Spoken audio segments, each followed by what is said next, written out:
the MGA Honors, presented by Stiefel. The accomplishments of this year's MGA Hall of Merit inductees embrace both an expansive and impressive scope.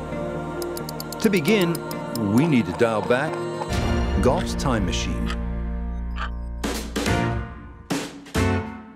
You may never have heard of Leighton Calkins, but I'll guarantee you he has impacted your game. Why? Because Leighton Calkins invented the first USGA handicap system that evolved into what we all use today. Calkins was born in 1867, well before the sport was taking root in America. A golf writer by trade, he also served on the USGA's executive committee and was elected the mayor of Plainfield, New Jersey, a role in which he built the city's then iconic town hall. Naturally, Leighton was a member at Plainfield Country Club. It was here where he first implemented his system for club handicapping. Serving on the MGA board gave him the opportunity to fine-tune and circulate his concept. The USGA noticed, and in 1911, they adopted it as the basis for accepting entries to the U.S. Amateur. In 1912, another inspiration. Calkins founded what has become the nation's oldest junior tournament, the Met Junior Championship. The first 3 events were contested at Plainfield, and it returned for a 4th time in 2017. Fittingly, a plaque at the entrance to the golf shop ensures that his contributions will forever be remembered.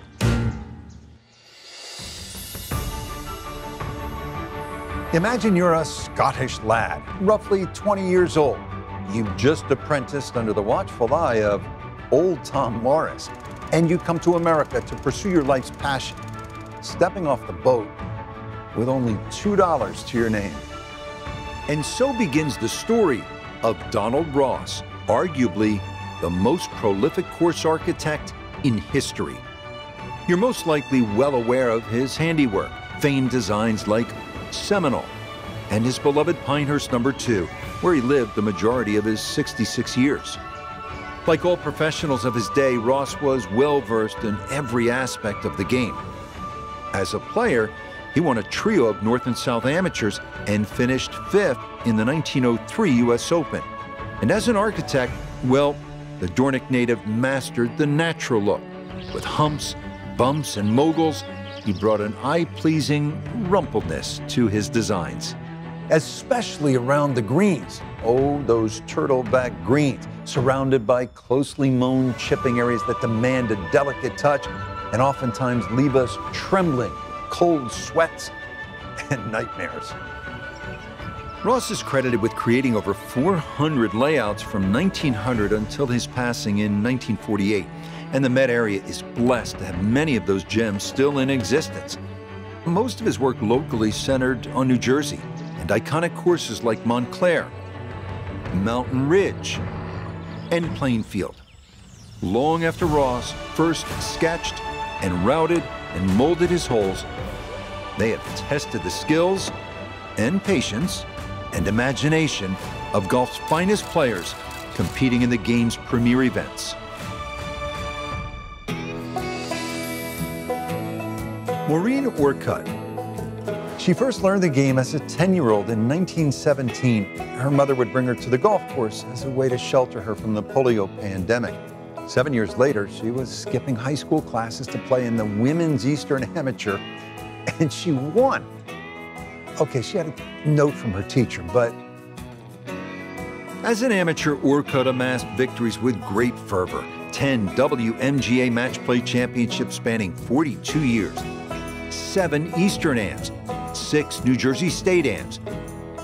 Yet her holy grail, the U.S. Women's Amateur, proved elusive. 3 times she was the medalist. Twice she made it to the finals. Twice she lost.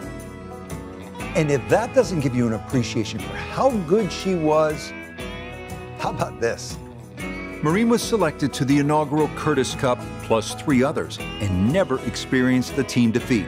She held her own in matches against the day's contemporary luminaries, playing against Joyce Weatheritt, Glenna Colette Vare, and even Bobby Jones.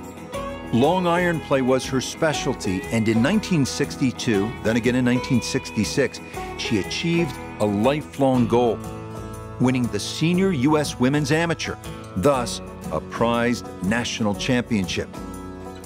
While competing, she maintained her day job writing for the New York Times. She reported on all sports, from fishing to skeet shooting, but golf was certainly her forte.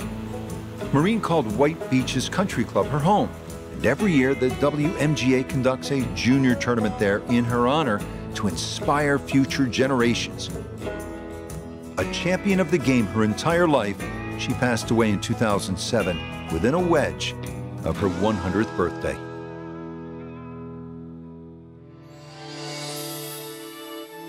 Of all the shots Bobby Jones struck throughout his illustrious career, the most significant one may have happened in the shadow of Kennedy Airport.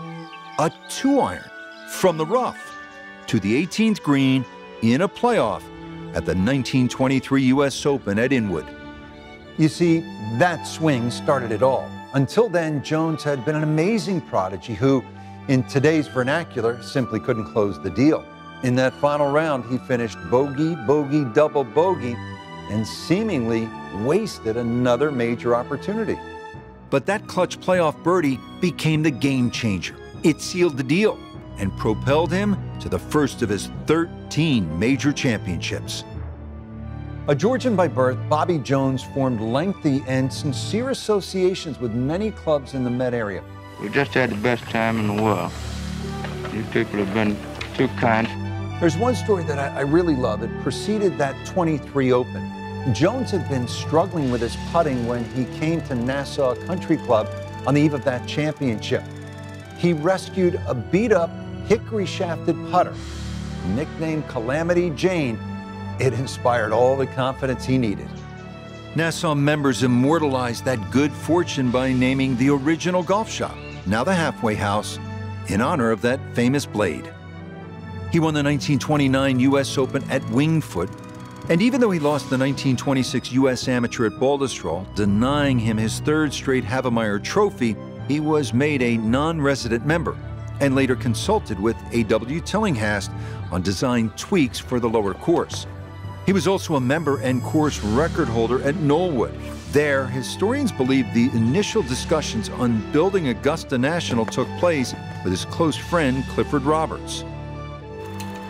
To this day, Bob Jones is the only athlete to receive 2 ticker tape parades through Lower Manhattan. Now today you come, and New York is happy.